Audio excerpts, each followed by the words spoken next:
Have you ever caught yourself obsessing over a smile that lingered a little too long? A comment that felt just a little too thoughtful? A moment that seemed almost intimate, but you couldn't tell if it was just in your head? Maybe they texted you out of the blue, remembered something small you said weeks ago, looked at you like they saw something in you no one else did, and still your brain whispered, "They're just being polite." Don't get your hopes up. You're not alone. Every day, people miss out on real emotional connections. Not because they're oblivious, but because they're afraid to believe. And today, we're going to unpack the emotional blind spots that keep you from recognizing when someone truly likes you. You'll learn the difference between politeness and romantic interest, and more importantly, how to stop second-guessing every interaction before it turns into regret. Let's begin by acknowledging something simple, but powerful.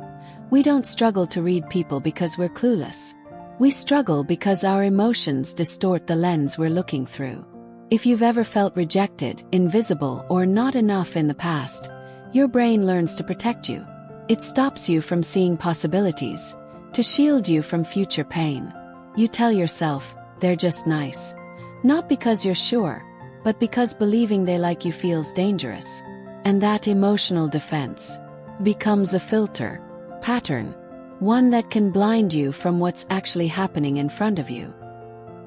Let's explore the 4 emotional filters that often confuse kindness with attraction. The first filter is low self-worth. If you grew up feeling like you had to earn love, or that love wasn't freely given, compliments make you uncomfortable. Affection feels suspicious. You assume that no one could actually be into you. So when someone shows genuine interest, you cancel it out. You might think, "They're out of my league," or "They're just friendly with everyone." And just like that, you dismiss them before they even get the chance to show up fully. The second filter is idealization. If you tend to romanticize connection, you may cling to tiny gestures, making them bigger than they are. A simple smile becomes a sign of deep attraction. A brief conversation spirals into fantasy. You attach too quickly, hoping something real is forming, when maybe the other person is just being kind. Idealization clouds your judgment and often leads to heartbreak. The third filter is fear of rejection. When you've been hurt before, your brain goes into protection mode. You train yourself to avoid hope, because hope feels dangerous. You assume the worst. You prepare for the no before anyone even says it. And that means you're constantly scanning for proof that you're about to be disappointed, even when someone's offering real affection. The fourth filter is emotional hunger.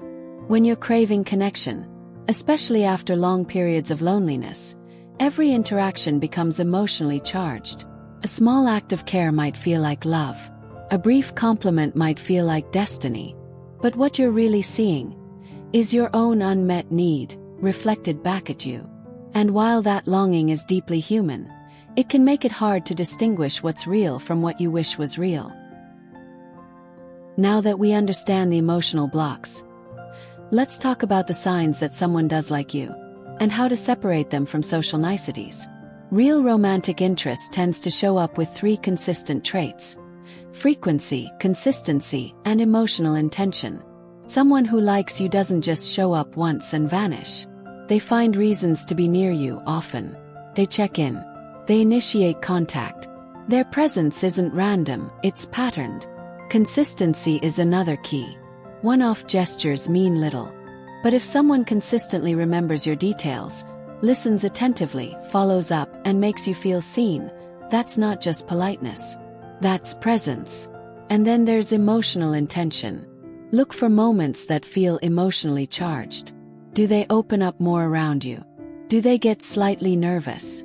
Do they light up when you laugh, or glance at you during a group conversation just to gauge your reaction?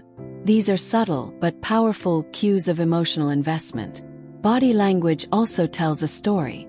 People lean in toward those they're drawn to. They mirror your movements. Their pupils dilate when you talk. Their voice softens. Their smile lingers. They may play with their hands or clothes in nervous excitement. Eye contact holds just a fraction longer than usual. These signs, when consistent and paired with emotional engagement, are strong indicators of genuine interest. So what about politeness? Politeness is more general. It's situational. The tone is even predictable, safe. A polite person might smile, but they won't go out of their way for you. They won't remember details you never repeated. Their compliments will feel pleasant, but not personal. Their presence will feel friendly, but not drawn in. Still unsure? Here's a question that cuts through the fog. How do you feel after the interaction? When someone likes you, you often leave feeling seen, energized, maybe a little flustered, but warm. When someone is just being polite, you usually feel neutral. You don't replay the moment endlessly. Your nervous system doesn't light up. Learn to trust your body.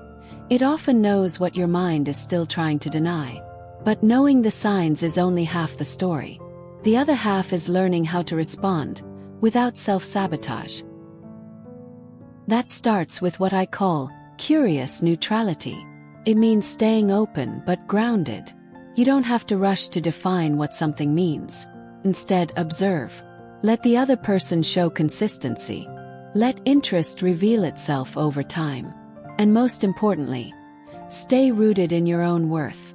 You don't need to chase or over-explain. If someone's interested, they'll keep showing up. And if they're not, you'll feel the gap without trying to fill it with fantasy.